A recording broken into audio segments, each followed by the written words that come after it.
to begin. Hey, what is up, guys, and welcome back to another episode of the podcast. Before I get started, if you guys haven't done so, if you can go ahead and leave a review on Apple Podcast, hit that subscribe button, go on Spotify and hit that follow button. And of course, if you're involved in Instagram or any of these social media, go ahead and look up Social Primates and please give us a follow, share the content, and if you know anybody who's into podcasts, which I'm pretty sure you do by now, just let them know about Social Primate, find a way to sneak that into the conversation, and I will be forever grateful. Moving forward, today my guest is Johnny Cisneros. He is a musician and creative all around, and today he joins me to talk about the experience as a musician during quarantine and how readjust and readapt to our new normal. So I hope you guys enjoy this conversation. Today's music is actually brought to you by Johnny Cisneros with his song Let's Talk, one of his latest singles released, I think it was just a few weeks ago. So go ahead and listen to it. Check it out on all music platforms. When you can, go show some support. And as soon as we're back up and running at full capacity, go check him out at a live show once he gets his hired guns and all this stuff. And have a good time, man, because that's what it's all about. And as we move forward, just stay safe, stay sane, take care of the people around you, and make sure you take care of yourself. Without much further ado, I hope you guys enjoy the show.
Doing his thing. All right. What's up, everybody, and welcome back to the Social Primate Podcast. Today, my guest is Johnny Cisneros, musician, artist, creative all around. What is up, dude? Thank you for coming on. What's up, my man? I'm super excited to be here. Really stoked to be on the podcast. Dude, I've been following your previous project, the Caracals, for a minute. Probably like a year or 2 years ago, I was sharing some of the music as well on the podcast. Yeah, that's actually how I came across you, because I saw that you shared my page. I'm like, oh, that's dope. Or my music. And I'm like, that's dope. Like, you know, I listen to a lot of podcasts. I was like, oh, I'm eventually going to reach out to him and see if we could work something out. So it's crazy that fast forward like a year or two, we're finally making it happen. So, yeah. So the people who don't know you is, can you give us a little bit of background about the music that you've been doing and what you recently released?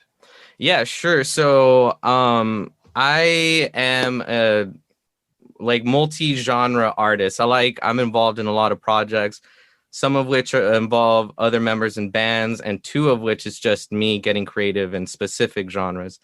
So I just launched my solo project because I've been in so many bands, and I'm like, you know what? I kind of want to do something where I don't focus on a single genre, and I can just release whatever I want and like not care or think twice. It's like, oh, is this indie rock enough? Is this indie pop enough? And so I thought it appropriate to just, you know, name my project just after my name. So if you're a fan of like my music, you're a fan of me as a person, you know, going through all these like genres and whatnot. So my current project that I'm working on, I just released a single called Let's Talk on the 18th. And it's a combination of like indie pop, dream pop, bedroom pop. Because I like, you know, pop and like, I think like a producer sometimes. So that's me exploring that. But before I transitioned into, you know, that project, I was doing the Caracals, the Caracals. You could say it both ways. But that was more indie rock. So that was, you know, your basic 2 guitars, bass, drums, you know, inspired by like early 2000s bands like The Strokes, Arctic Monkeys and everything. Mm-hmm. And I did that for 2 years. And then after a while, I was like, man, I have this whole catalog of like this poppy stuff that, I like bands like Tame Impala and, mixing it with other like pop. And I'm like, that I want to explore. So that's kind of what led to my solo project. And that's kind of what led me to reach out to you so we can talk about that stuff. Yeah, so we can make this happen. Yeah. No, dude, well, I got to say, first of all, you can tell right from the get-go, if people have listened to your music, you can tell the variety of the things that you were, first of all, experimenting on. And then again, you're playing around with it. Like it looks like you know what you're doing and you're just molding it into these different new sound, And that's honestly why I'm intrigued. The whole idea that somebody can take their love for music and try to interpret it through different mediums in a sense. No, yeah, totally. And with that being said, so with the Caracals, how you said that was around 2 years, right? Yeah, that's around 2 years that I released an EP, a 4-song EP. Yeah. Okay, and before that, how did you get involved with the whole idea of creating music? Because that's just something that was instilled on you? Dude, okay, so my story goes back to when I was little. Like, basically, it started when I would go perform with my dad as a mariachi. So, okay. Yeah, my dad's a full-time mariachi, and he's still gigging to this day. And so, dude, like, props. Yeah, man, like, he's my biggest inspiration. I'm actually working on a song with him with the solo project. But, I mean, I could talk on that, but that's still in the works. I still haven't hashed it out, but it's got a lot of cool sounds. But anyway, so it all started with like my dad being a mariachi, and like, I would perform at family parties. So he'd like, get me to sing and stuff. So I would sing songs and like the family would love it. And then eventually during summers when I didn't go to summer school, like, most kids do, I was gigging at restaurants with my dad playing the maracas. So I was just going like, you know what I'm saying? Yeah. So that's how it all started. And then eventually I was like, I picked up the guitar, and then, my dad started teaching me scales and like basic chords because I really liked it. And then I kind of stopped for a while. It wasn't until high school where, as a high school kid, like a lot of, angst, just wanting to express yourself and wanting to, do something that really calls to you. And that's when I discovered the Strokes, and that was because of my brother. So my brother gave me my older brother gave me my first Strokes album. But let me preface it, I used to listen to like bands like System of a Down, Rage Against the Machine, anything that was on K-Rock, Red Hot Chili Peppers, anything that was on K-Rock, I'm like, this is so cool. Anyway, yeah, those were the cool days of K-Rock. exactly when it's actual rock. You know what I mean? But anyway, so my bro was like, you know what? You need to listen to this band. And he gave me a Room on Fire. Actually, dude. This is how big of a fan I am. It's Low-key, it's on my desk. You know? That's that's probably my favorite. Outside of Is This It? That's my second. Oh, that is the second album, but it's my second top album, dude. Yeah, dude. Yeah, dude. That one for me, like, I love Is This It? And like, there's that whole like, what album was better, Is This It or Room on Fire? But I personally think that the Strokes solidified their sound with Room on Fire. You know what I mean? And like, Is This It? It was like, it still sounded demo-y to me. It was still phenomenal, hard to explain on there. But Room on Fire was like, holy shit, like, these are the fucking guys. You know what I mean? It made me excited to listen to what's next. But anyway, after listening to the Strokes' Room on Fire, I was like, I need to pick up an electric guitar. You know what I mean? And that's when I started trying to learn like Reptilia solos and like, really asked my parents for a guitar, got my guitar. Then I started, a few bands, but this wasn't until like junior year. And then my first band was in senior year, but then I went off to college, which will lead to the Let's Talk conversation, but about that song.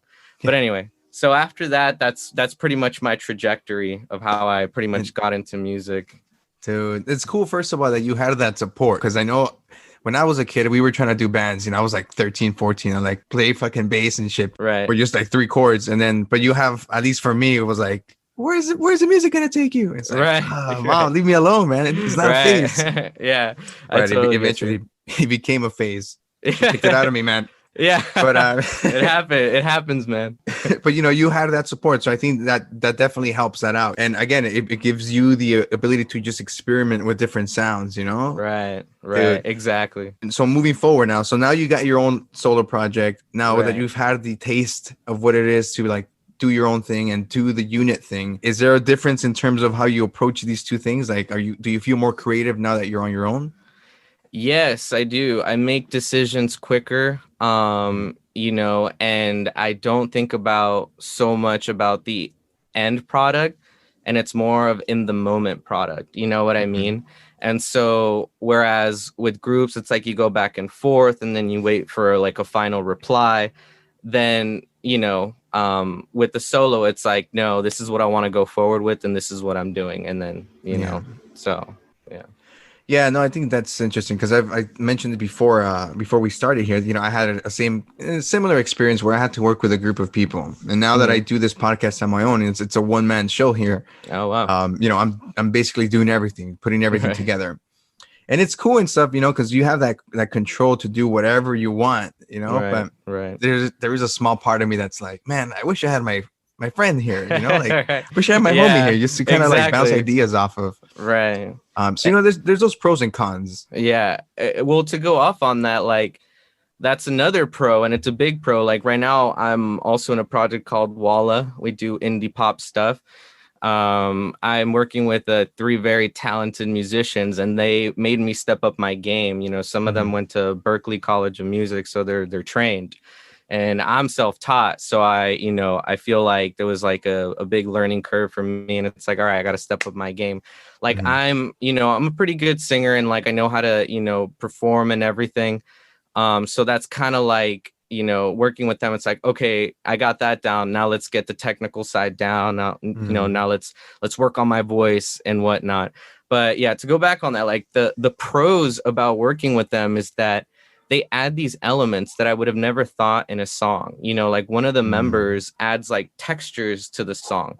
Like there's risers and faders and like little guitar bits that's like at minute 133 or whatever, you know what I mean? That they just throw it in there like a little sprinkle. And those things are the things you miss at least for me as a solo artist, because I'm already thinking of like however many layers, like synths, Mhm. guitars, vocals, backup vocals, and all that. But with someone else, it's like, okay, now we could do like this little texture device to make the song really pop. So that's a pro that Mhm. that kind of escapes you as a solo artist. Just to touch base on that, I think that's interesting because sometimes I'm listening to this song, like there's this band called Boy Harsher, and they're like Okay. dark wave or something. Yeah, I think I've heard of them. Yeah.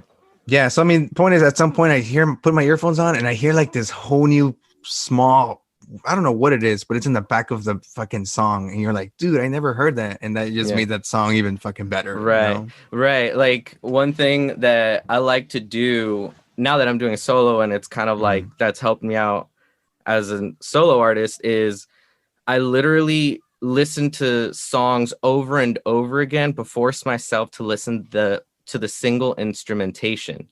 You know what I mean? Where Mhm. it's like there's some stroke songs where I listen to the bass or whatever. I'm like, whoa, I never knew that it was that complicated. It almost, you listen to stroke songs and they sound so basic, like, yeah, I could do that. But then you really listen to them, like I was saying, and it's just like, whoa, there's more to it than I originally thought. And that helps sharpen my skills when I go back to writing the bass for a song. Because then Mhm. it's like, oh, okay.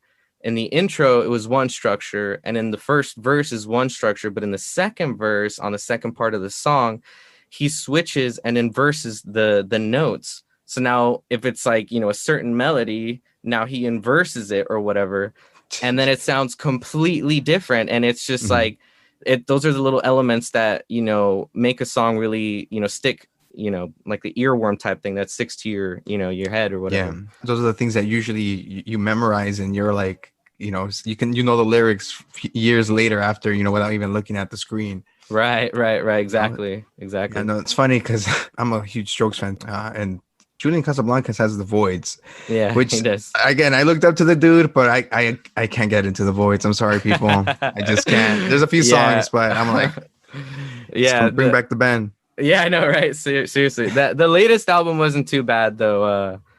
I forget what it was called.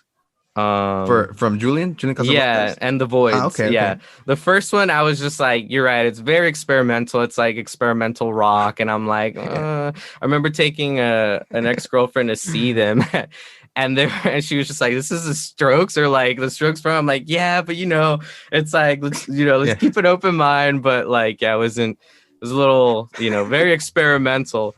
That's why the latest album I was like, okay, like I can get into this. You can kind of hear some Stroke influence on this, but Yeah. yeah. Yeah. No, but I think that's important. At the end of the day, you got to keep playing around with the music. How long can you stay with the same sound? It's like Right. one of my best examples is like the Ramones. Unfortunately, you can see the change in the type of music that they started creating, like that raw energy. And towards the end, you could tell it was massively produced. And Yeah, right. yeah, Exactly. It happens to a lot of bands and a lot of artists, especially like in the indie or bedroom pop realm. Like they start off with in their freaking bedroom, and then they start going into these studios where the sound changes drastically, so it's kind of crazy. Now, do you think there's a reasoning? Like, I mean, what is your opinion on the reasoning why, like, sometimes they have to let all these massive producers come in and basically have in a sense, creative control of the final product? Yeah. Are you asking me like what the reasoning is? Like, why would they let them do that, or like why does that happen? Or Yeah, like let's say, hypothetical situation. Let's say somebody comes up to you and they're like, Johnny, we're gonna give you $1 million deal, but we're gonna have to bring some people in to basically tweak the stuff to the point where it's not necessarily you anymore. All right. Well, first I'd be like, do I get to keep my masters? If so, then let's fucking go, baby. Let's go. I'm starving over here, man. I'm starving. No, I'm kidding. Yeah, it's funny because like I can see why it happens. And let me explain it in a different way, because I've worked with producers, some awesome producers. And like there's this one producer where I went in, I'm really rough around the edges because, I self-produce everything. But this guy's worked with some, really top acts like, the bands like Chicano Batman and bands like that. Right. So I went in and like I had this idea in my head because I recorded and I spent, weeks, maybe even months on a song. And I went in, and when he put his input, it changed it a bit. And in my head, I was like, this isn't what I wrote. Like, you know what I mean? Like, I don't know why it sounds different. But then like he pointed out, like, like sometimes he coined or he didn't coin it, but like he mentioned the term like demoitis. And like, I'm like, what's demoitis? It's like, it's when you're so transfixed in your own demo that you can't think of outside of what the song could be. Right. And so that kind of changed my tune. I'm like, oh, you're right. Like, if this was just me producing it myself, then it would make sense to change the song to match. But now I'm bringing in other people, now it's their like interpretation of what I'm trying to do. So I kind of like let go of the reins and I'm like, okay, let's go with it. And looking back, it made the sound a lot better. You know what I mean? Yeah. It elevated it because it added elements that I don't think I would have pulled off by myself. And I'll give you an example. There's this song that I have with the Caracals. It's called Run, or RUN. And it's a heavy song. Like I was really inspired at the time, like by like Rage and like forget the other band. Anyway, so it's like I was playing the bass and it sounded choppy because I'm not a bassist. I'm a multi-instrumentalist. But then my buddy tried and he played and it was soft and, it had some vibe to it. But then the producer played and it added so much raw energy and we were all playing the same notes. And I learned like a big lesson that day. It's like sometimes it is the talent and the interpretation of a player. Everyone's got a different way of playing it. And I don't know what he did, but the song, like if you guys go check it out, it's RUN. I released it a long time ago. The bass riff is so heavy and so badass. I'm like, I don't think I would have pulled that off. You know what I mean? So I guess there are like, sometimes pros and cons to having people come in and produce. but sometimes it can elevate it. You know what I mean? Sometimes it Right. can make it better. But I do hear about stories where it just changes the whole project and then they kind of lose their voice. So it's a tricky line. You know what I mean? For you being an experience where you have to play these songs when you go to shows, have you Yeah. gotten to the point where you like get bored of playing the same song over and over again? No, because I don't play enough shows. Okay. Okay. I don't Yeah. I get hired guns, man. So Yeah. if I ever want to play with the Carrot Cows, I gotta start hitting up friends. Be like, hey man, you down to do this? You down to jump on bass? You Mhm. down to jump on guitar? Shows in 2 weeks. You gotta learn it quick, you know? Yeah. And like same thing with the my solo project, Johnny Cisneros. I have a gig coming up on Saturday. And I contacted all my buddies that, you know, have performed with me as the Carrot Cows. Hey man, another hired gun gig. You down to perform Mhm. with me? So it's very tough because I gotta, you know, schedule out the dates, and it's not a band where it's like, all right, guys, let's rehearse, you know, regular practice on Thursday. And no, it's like, hey man, can you do it? Can you do it? And then if it doesn't happen, I have to hit up the person, you know what I mean? Be like, hey man, I couldn't form the band, you know, Yeah, yeah. I'm sorry, like I can't perform. So that's how, yeah. Yeah. So I never get bored because I don't play them enough. No, I get what you're saying. Yeah, Yeah. I mean, it's crazy though. You know, it's easier for people to oversee the amount of work it takes to push your content and yourself as a brand, Right. as a group. Oh Like, man. sure, I mean, again, the a pro is with working with people is that you have 4 people in a Right. collective where they all kind of care about the project enough to like spread the word compared to just the Right. one, you know. Right. But yeah, dude, that's interesting. Now that I've thought about that, like you have to get people if they're fucking free and be like, "Yo, Yeah. pull through." Every fucking show, bro. Every show. I don't have a band. Like the only band that it's the guys, it's Walla, but right now we're focused a little more on just the writing aspect. So we're not Mhm. really focused on shows because the writing aspect just takes so much time and energy, and you know, For sure. we're really, you know, just kind of focused on getting the EP out, and then eventually we'll figure out shows. But for Johnny Mhm. Cisneros and Carrot Cows, man, it's always let's pull in some favors now, you know. And you know, like I can't do every show. Like, you know, it's got to be like, you know, like a show that, you know, has a great organizer, or it's like, you know, well put together. Mhm. Then I make the effort because it's a lot of effort. You know what I mean? And it's a lot Yeah, of of time. course. So yeah.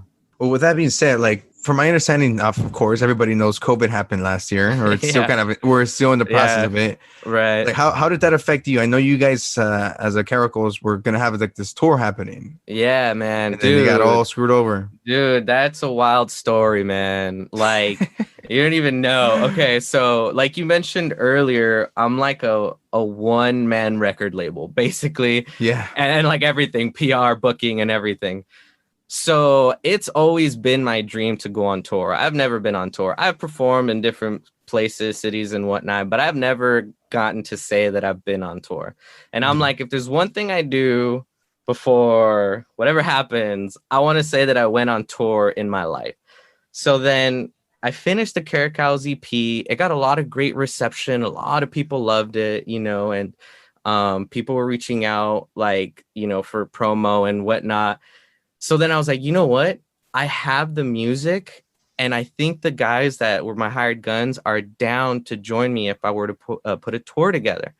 And from my experience from putting on shows, you need a month of time to book all the bands and to solidify and to, you know, create the promo materials like a flyer and to announce in time so that people block it off on their calendars.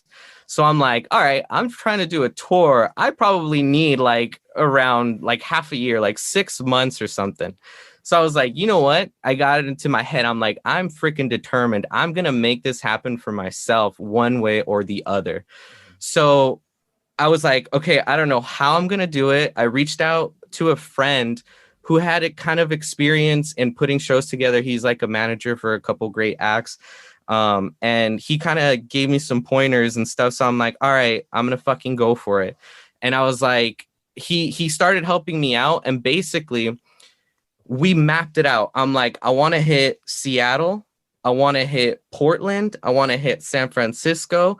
And then I want to do a badass show in like LA or Orange County, which is where I'm from. And I went for it, dude. 6 months.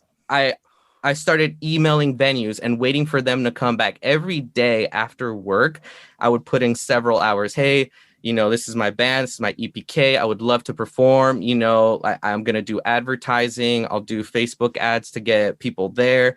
I'll, definitely sell tickets and whatnot. And I would have to wait. Some people would just not respond. Some people would get back to me and be like, all right, cool, and then before those, some people would be like, we're booked for that day and that's it. And then, other people would be like, can you sell tickets and whatnot? And so I'm like, damn, okay. And I was getting no replies, right? For the first 2 months, no reply. Bro, I'm not even kidding. Like, imagine every night sending an email and getting no's. There was a point in me where I'm like, am I getting too like in over my head? Like, I obviously don't have, like, I have presence out there in Seattle and all these cities, but they want to see like, okay, you've got hundreds of fans, a lot from the city and stuff. Why are we going to give you like, that, you have some traction and stuff, but you don't have that presence. Right. And so, dude, after the second or third month, I started getting like, they started trickling in. It was a 7-day tour. And I remember getting like, I forget what venue. I think it was Portland. It was a small venue because I went from top tier, like imagine like your observatories, right? Yeah. Like in Santa Ana. That's what I started off with. And when those would say no, I'm like, okay, middle. You know what I mean? Like the Continental Room in Fullerton. I don't know if you've been there. Yeah, that's like middle to top. They're doing well. And then your lower tiered ones. I can't think of examples, but just imagine like a small dive bar, right? Okay. With maybe a stage. And I was starting to get these emails saying, all right, cool. Yeah, I can give you the date. And the toughest part is that I already had the date set up. So if that date didn't work, it would screw everything up because then I can't go to Seattle, to San Francisco, and then back to Portland, and then back to LA. So anyway, dude, and I'm telling you, this is 3 months of emailing, going hard, like EPK and everything, no responses, dude. Cutting it down to the wire. It was the last month, and I wasn't getting the dates, according to my thing, and so I was like, you know what? I was thinking, I don't know if I should just pull the plugs. I kid you not, I sent over 100 plus emails. And Dude. This is like, and this is scheduling and booking. You know what I'm saying? You can't just like, if they say yes, you can't be like, just kidding, because then you burn that bridge. You know what I mean? And so I was just like, I was getting stressed out and I'm like, damn, I don't know if I bit off more than I can chew. And in the last month, I got like some dope show, like, all lining up at almost in the same week. I got a show in Seattle at like a dope venue, locked in to kick off the tour. And then Portland fell in line. And then another show got back to me right after the Portland one. And then after the Portland one, I got a badass San Francisco one that was opening up for this band called the Strawberry Girls. I don't know if you've heard of them, but it was a bunch of dope acts at the Brick and Mortar, and it's a really dope venue. It's got a big reputation. I had to sign contracts and everything to perform. And I was opening up for this big ass gig. And I'm like, holy fuck, it's happening. And my buddy who plays guitar is a fan of the Strawberry Girls. And like, he likes them so much so that he's bought their vinyl, gone to see them. So I was like, bro, we're opening up for this band called Strawberry Girls. He's like, what? Like, that's fucking insane. I'm like, whoa, like, yeah, like, I don't know. That's who we were. We're opening up for them in San Francisco, Brick and Mortar. And he was like, dude, it's going to be wild. And I was just, so stoked. And then after that, we got like a show in like, I forget what city. It might've been like Fresno or up in like the NorCal area. And everything got locked into place, bro. Everything was locked in. The guys were super stoked. We were rehearsing. I got like a bunch of gear that I was going to use on stage, and like, we got like everything planned out. We got the van, we got everything locked into place. Right. And then I want to say it was 3 weeks. Okay. This was in March. This was happening in March. Like 1.5 years how long has the pandemic been going on? 2 years? Anyway. So basically in March, dude, in a March of when the pandemic began, you started seeing reports, this virus that, you know, that is spreading like wildfire, that is super deadly, is spreading all over like China and places like that. And like, I remember in the group chat, we were already kind of texting like, hey, like, have you guys heard about this? Yeah, it's insane. So wild, whatever. It's over there. And then you start hearing, oh, people in like the East Coast are getting infected and it's spreading like crazy. And then I was just like, all right, a little worried, but that's in the East Coast. We still don't know much. You know what I mean? And then you start hearing about like the freaking, the whatever, like the boats. I'm like, whatever, like about so many people getting infected. And like, the cruises. The cruises. Yeah. And like, you started hearing about that. And I'm like, okay, that's when I had to sit down and really think, okay, like, I don't know what's going to happen, but I told the guys I'm still game for going. And I want to make this happen because you guys have no idea how hard I worked, how many sleepless nights, like fucking hundreds of emails, coordinating everything, putting it all together by myself, you know, and pitching and everything. I'm still game to go. We're going to do it. And then we hear Seattle, which was one of our stops, had the most COVID deaths at the time because of the senior home got hit. And then that's when I was like starting to really like internalize, like I didn't want to even think about this tour isn't going to happen. And this isn't going to happen because I just spent 6 months for something that I wanted so bad, like most of my life anyway. And so Seattle happens. And then I'm like, now I'm starting to think, okay, I really have to think about this. And I told the guys, hey, I am still game to go on this tour, but we can cut out Seattle because we don't know what's happening and do the rest of the dates. And all the guys were like, you know what?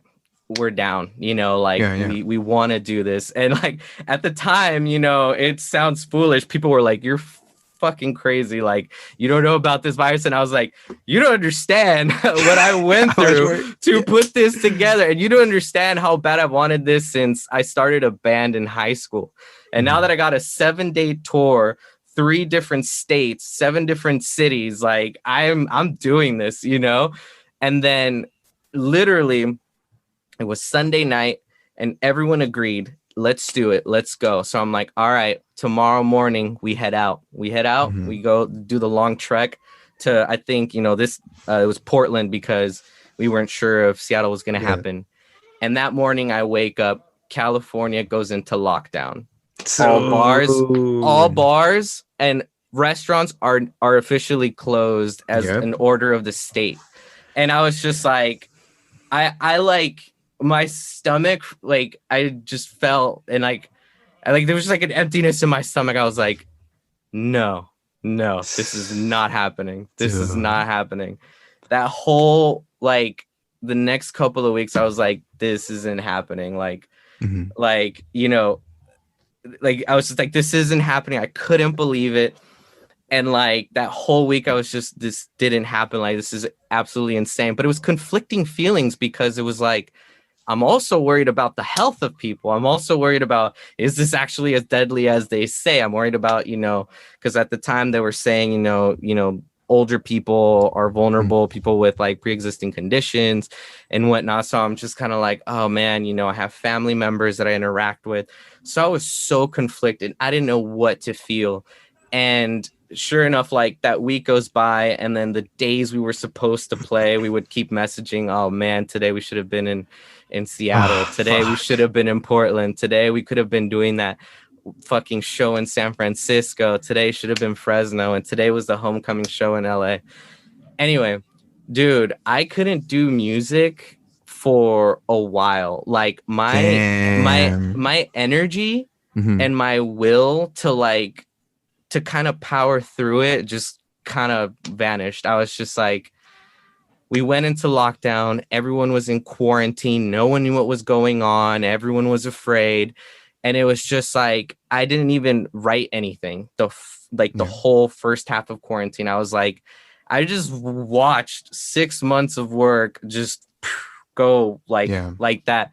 Like I have like the tour poster and like, and I just like keep looking at it. I keep looking at it. And like, I was bummed, dude. I didn't pick up my guitar. I didn't write anything. I didn't feel inspired. I was just like, just freaking at home watching the news for updates, like everyone. And it took me like, I want to say a good 6 months to finally be like, accept it and to be like, well, there goes the tour. You know what I mean? There goes something you worked hard.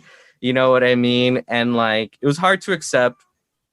And, you know, I did get a lot of support from like friends and family. Like, you know, one of my family members was like, hey man, if you did it once, you could do it again. You know what I mean? So, but yeah, man, that was the story of it was called the Dust and Honey tour. Yeah, dude, I need to show you the poster. It's so badass too. Man, the whole time you're telling the story, it's like the movies that you see that you know how it's gonna end. Yeah. And then you're just making it like your whole story is uplifting and it just gets worse and you're like, fuck, this is not gonna end good. Yeah. No, dude. That's how it was. But like I said, it was a conflict of health and like your life like at that time. And something you really, really wanted, you know what I mean? So it was like, I was so torn and confused. I didn't even know what to feel. It's like, well, you know, this is for the best, for, you know, to be healthy and, to avoid or whatever, any serious, pitfalls or whatever. Yeah, of course. I mean, it's better, better to be safe than sorry to an extent, but in this case, for sure, it was one of those things that, like you mentioned, right when it was happening, nobody knew what the fuck was going on. So it was easy for us to kind of be in that state of mind where we were just constantly like, anxious. And especially when this kind of stuff happens, you're like, fuck, what do I do now? Right. And no one, like, there wasn't anyone that you could really see like examples of what they were gonna do. Dude, I gotta keep telling these stories, man, because it was so wild. All right, so check it out. The 2 weeks or 3 weeks before everything was solidified, I could finally rest. I'm like, what I could do is done. Like, this is as far as I can take it. Like, at that point, all I want to do is show up to those venues and perform my fucking heart out. Anyway, that's when you start hearing the virus spreading and everything. And then I remember specifically saying to my friends, if Coachella cancels, that will be the marker that this shit is serious and that everything else is going to be fucked. If Coachella cancels. Dude, sure enough, like 1 week before, Coachella cancels their biannual, whatever, their annual festival. And I was like, holy fuck. If a multi-million-dollar festival is losing out on multi-million dollars, you know what I'm saying? That's how you know that this is something that we've never experienced and that shit is gonna like, I don't know, cancel and stuff. So I just remember seeing the news, like someone said to me, it's like Coachella cancels and then all the other ones, Lollapalooza cancels, then this cancels, then that cancels. I was like, no. And I'm like, no, we're still going. It's still the West Coast. We're going to make it happen. And then it was literally until they said state mandate that bars close. And I'm like, that's all the venues were playing. So oh my God, dude. Everything just fell apart. Fuck, man. So what I like to think though, now in essence, right? So everything in your perspective was falling apart in terms of what's going on, right? The effort that you had put into. Now, after you had the time to process that for say half of the quarantine, like what was that new fucking fire in you that was like, you know what? Fuck it, I'm gonna keep going. Well, let me be honest, man. I didn't get that fire until this past year or like these last 4 to 5 months. So it took me like maybe like a year to get fully fired up. After the tour cancellation, I put music, like I can't even say it. Basically, I just didn't work as hard on it, And so after the 6 months, I started looking at my songs and seeing what I was doing. But literally, it took finally understanding like, you know, the virus and what was going on, and like people starting to do lives. And then I started to do a Saturday, every month segment, or every Saturday I'd perform live. And that kind of started, you know, bringing my spirits back up. I also brought my dad on to guest star, and people loved him. He was doing a lot of like classic Spanish hits. Yeah, I saw one of those. Yeah, it was super cool. And you'll be doing like covers too and stuff, right? Yeah. So I did like, I try to spread it out because I have a lot of material, but there's only so many songs I have, you know. So I would do one song every show. But then my dad, I was like, one day I'm like, you know what? I'm going to bring my dad in because his shows got canceled too. So he was bummed out as well because it affected him too. He's a full-time gigging musician, and now he can't do that. So I told him, hey, Dad, you want to do, you know, some lives with me? We perform for the internet, and we just have a good time and people interact. And that kind of started getting my spirits back, and like people were like really enjoying it. And it's crazy how that grew. Like I remember when I first started it off, there was like, you know, 5 to 10 people, or like true fans, kind of joining my lives. By the end, we were like hitting close, like in the hundreds, and it was kind of crazy because like people were hearting, and like strangers that I didn't even know were logging on. And I started like this fucking trend called like you would just toast me. And so I'm like, all right, you got to join my live, and we take a shot together while we're like, you know, socially distancing. And so many people started calling in. I was like, holy shit. Like I started getting really drunk in these. And like, I'm like, all right, I need to backtrack what I started, because like, if like, you know, once I had like 5 people trying to call in, and I'm like, yo, like that's 5 shots I'm taking. So anyway. I know you're going to be all like, you're going to be shit-faced on live. Like, hey, wake up, Johnny. Yeah, exactly. I'm going to be like slurring and missing notes and everything. So anyway, so that kind of started me trying to get back into stuff. And then eventually, when we got a hold of the pandemic and we knew it was like a waiting game, and we were learning more information and whatnot, my mind started getting more at ease, and especially towards the health of family members and whatnot. And then, you know, fast forward until like kind of now when things are opening back up, it was the last portion of quarantine where I was like, this isn't me, man. Like I'm a go-getter. I like to be involved. I like, you know, being out there performing, you know. So that's when like, you know, something switched in me. It's like, I gotta get back to it, and I gotta do what I said that I was going to do. My plan was to go on this tour with the Caracows and then launch my solo project. But since the Caracows the tour fell apart, like I fell apart, and then it's like, and then I started building it back up, and then I'm like, you know what?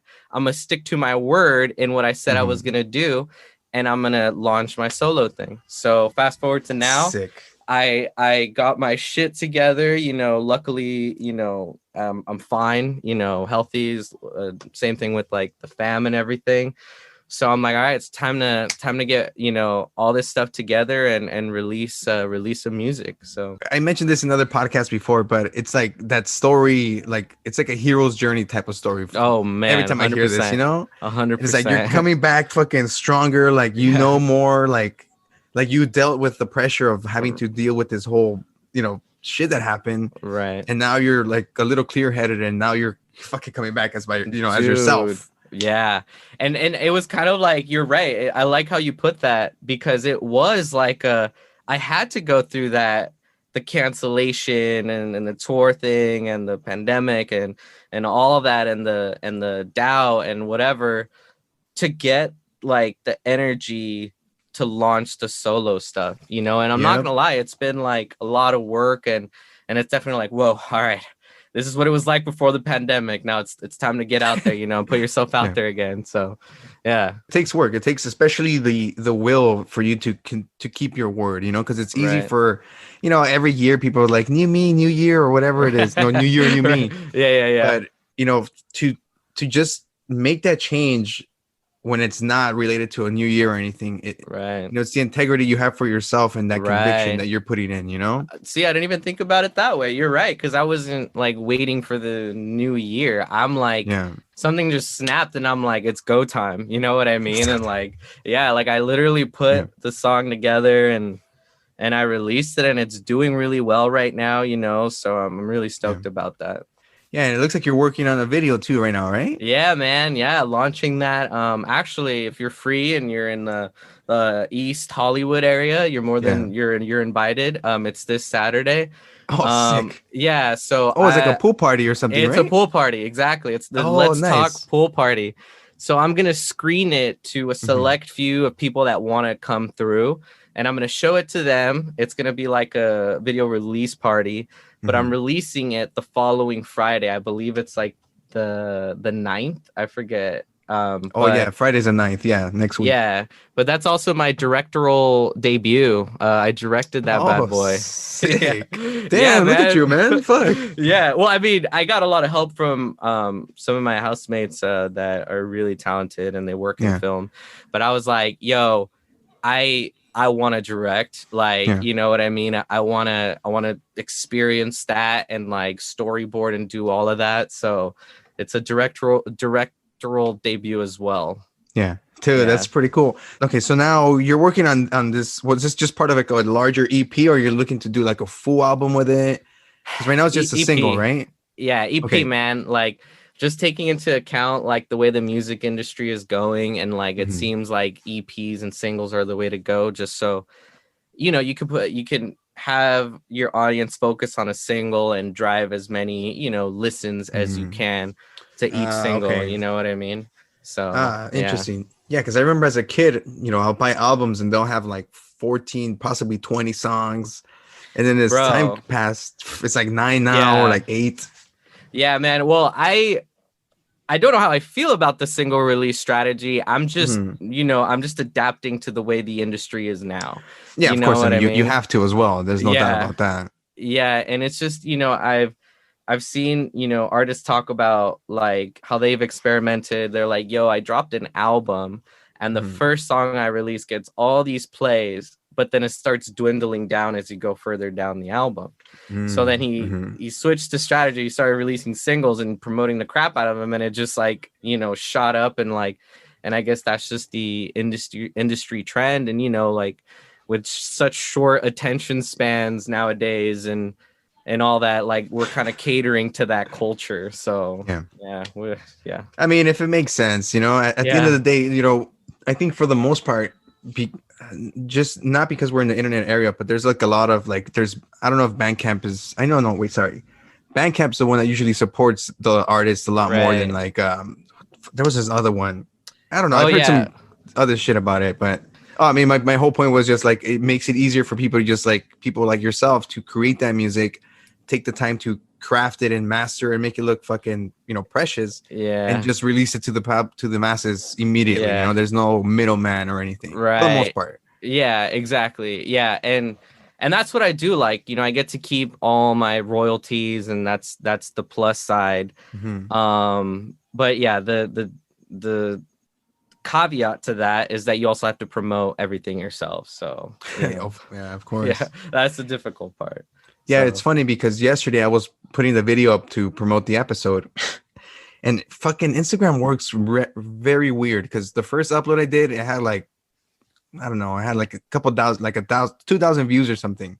I took it down because I saw something that I fucked up, like the editing. I was like, I was working out trying to upload this video, multitask. I know how that goes. And then I took it down. I was like, fuck, I made a mistake. Uploaded again, and then it went to half. Oh, and then, shit. Yeah, and I was like, dude, like, what the? Dude, like, there's these things that I'm learning as well. Like, also, when you post something and you edit it, it also affects the algorithm. It does, huh? Yeah, it does. Yeah, so now every time I post, I'm super careful. I'm like, all right, I check everything, make sure everything's spelled correctly. I tagged whoever I needed to tag. All the info's good to go. I sit on it and then revisit it and then I post. Yeah, man. Fuck, I'm gonna have to take that strategy, man. Yeah, no, bro. I mean, it's like, that doesn't mean that I'm not prone to error, because also like learning, like you said, the algorithm. I also try to post early because, if you post at 7 at night, sure, there's going to be people that are looking at their phones, but you know, there's countless articles that say posting at around noon or whatever, and there's certain times and stuff, and those are all like, there's certain truth to them, so I just follow them. Yeah, I find it curious with the insights, because you know, for the podcast you have a business page. Well, at least you have to have, I think, a business page too, right? I think that's what it's considered. Yeah, so you can share your stuff. Yeah, I find it interesting because it shows you the insights. So in a sense, you're kind of seeing the behavior of your audience or the people who engage with you, right? But then, you know, it's, as an individual, I'm like, nah, like I'm an individual. Nobody can read me. But it's like, I know what you're doing, man. I know what times you're active. Yeah, exactly. You know, that removes a whole. They got our information. That's all. Like, targeting is crazy now. So yeah, they know what they're doing. But so, I mean, outside of the July 3rd, well, this Saturday coming up, do you have anything planned for like appearances or like performances? Because I know you have to get your contracts together. I know, man. I know. Like, get the hired guns ready to go. Hired guns. That's what it was. Yeah. The hired guns, the guys that you call last minute, learn it in 2 weeks, and let's go. Showtime, baby. And other than that, man, no, I have gotten hit up for shows already. Like, even some of the venues that I was supposed to perform on that tour have hit me up. They're like, hey, man, like, the offer still stands. We'll pay you the same amount. The contract still lies, you know, and we'll take care of you and stuff. And I'm like, fuck. Like, if only it was for my solo thing that I'm trying to focus on, because I don't want to spread myself too thin, because I'm only one guy, man. Like, I can't do everything, you know. I can't be like, all right, guys, Carry Cows now. All right, Johnny Cisneros, all right, let's jump on Walla. You know what I mean? So as far as future shows, there may be trickles of them here and there, but nothing in the books right now. As of now, that's the only, you know, solidified date. Okay. Yeah. No, that's cool. It's a start. You know, again, the whole idea is that you started the project, like you didn't give up on it. Right. And you're trying to find just means of it succeeding. Right. Exactly. I do want to kind of touch base a little bit about the song that you recently released. Let's talk. Okay. Yeah, for sure. I mean, I was looking through the posts and I was curious, you know, to see what you were mentioning with these pictures. And one of them was like, I guess like your perspective of what the song was about was in regards to like a long distance relationship, right? Yeah. Like how was that? Like, how did you tap into that whole part of yourself to, because you said this happened a few years ago, right? Well, it happened a while back. It's a while back, but you know, it's so funny. Like, it's crazy because it's those moments in life that really defined you. And I like to revisit them when I write. I'm like, whenever I start writing lyrics and I find myself being inauthentic or like kind of just throwing shit together, I kind of remind myself, I'm like, well, now I'm losing the essence of the song. So Let's Talk was the first song where I wanted to be as authentic, as raw as possible. Because as artists, you know, you don't want to just like, it's hard to put yourself out there. You know what I mean? And be like, this is what the song is about. So I'm like, I'm going to try that this time. I'm going to just say what the song is about. It's literally a long distance relation. I was, you know, dating this, my girlfriend at the time. I was moving up to NorCal for college, went to UC Davis. And this was at the height of me starting a band, you know, and this was at the height of me dating, of us dating. So I was homesick as shit. Like, I didn't even want to adapt to my new environment. I wasn't even giving it a chance. I was miserable, you know. I was just like, fuck, man, I miss my girl. My fucking band's back there. I'm here studying. Like, what the heck am I doing? And it was really rough on me to try to like, you know, focus on school and stuff.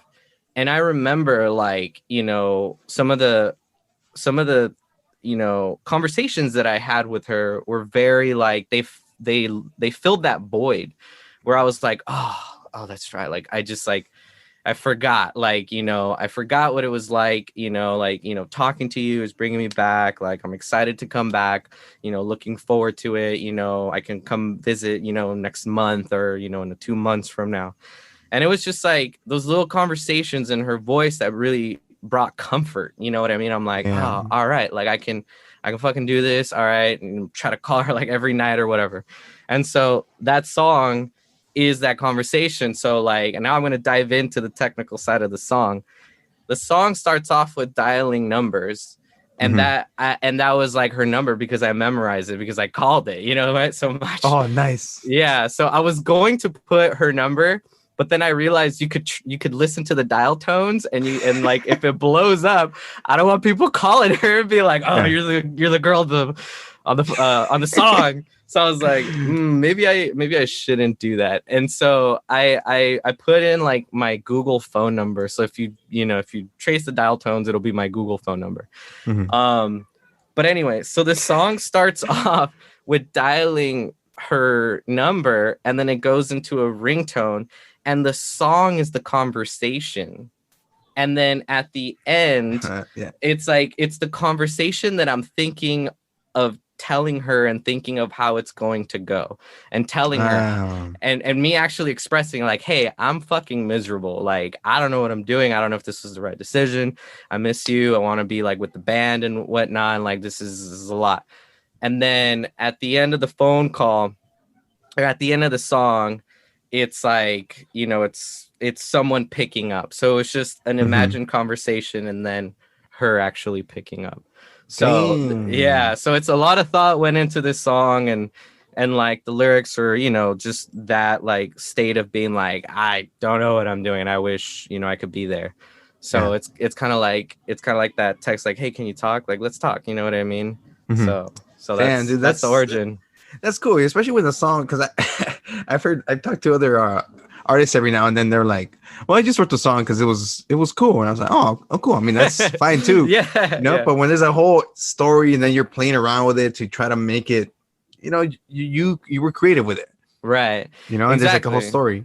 Yeah, and that's what I'm saying. Like, I wanted to try something new because all my other songs, like there was thought, you know, and I did put meaning into it, but I never explained it or really shared that, you know what I mean? So like this was one of those moments where I'm like, all right, like if I want to practice being real with my fans or whoever's listening, I'm gonna be real, you know what I mean? And so that's why I wanted to like share with like what the meaning behind the song, you know, and like actually explain the story and how I broke it down and the phone number and like the answering at the end and everything, because I feel like that's what, you know, I forget who said it, but it's like people cling on to stories, you know what I mean? More so than, you know, whatever the actual product is. Like people, you know, connect more with the story than whatever the product is, the song or whatever. So I'm just going to say with what you just said, in case, like, you know, the website Genius, the one that gives you like a breakdown of the lyrics, they heard it here first. Social Private exclusive. There you go. Exactly. Exclusive. Yeah. Well, I'm telling you, this is the first time I've explained the song. You know what I mean? You know, aside from friends and stuff, but like, you know, this podcast got the exclusive. So you heard it here, people. Nah, but that's great, man. Again, I always like hearing stories where, I guess in general, when people just have to go through things to kind of get to where we are, because at the end of the day, that is what makes us, you know, and we're either going to adapt to it, which is what anybody does in any position, but obviously we're not adapting to, you know, and fucking people over. That's a whole different thing, you know, right? Exactly. Especially like there's just been some weird stuff going on in the music scene, and I know people have brought it up, like, you know, some random sexual abuse or harassment. I mean, it's weird. I hope that kind of shit gets settled out, right? You know, and we should help each other, right? And and like I feel like we're a community, and that's, you know, what I try to build in all my shows, and I think at the end of the day, it's just looking out for one another and being authentic. You know what I mean? Yeah. And you know, and you know, that's it. But I agree, like, you know, it is kind of disappointing and stuff, but, you know, there's a lot of great movements that are happening that, you know, are, you know, providing platforms for people to share their experiences. And I think, you know, that's one of the good things to come out of a lot of these negative situations. So, yeah, no, that's a great point. You know, it's those silver linings that do come out of these things, you know, regardless of how horrible they can be, you know, not saying that you have to have the horrible to get the good. Right. You know, but, you know, life tends to find a way to showcase these things and just find ways of voicing ourselves, you know? Right. Exactly. Dude, thank you so much for making the time to come out here again. I really do hope people check out your music and continue to support you. For those people who want to check you out, what's the best place for them to reach you? Right now, the best thing would be my personal Insta handle, which is Johnny Cisneros with an extra S. I tried getting it without an S, but it's not possible. You know, there's a lot of Johnny Cisneros profiles out there. I don't know where the heck they all came from. But I'm the only one on Spotify, so that's something that I cling on to. There you go. Yeah. But yeah, just all my handles are Johnny Cisneros with an extra S, so that's the best place.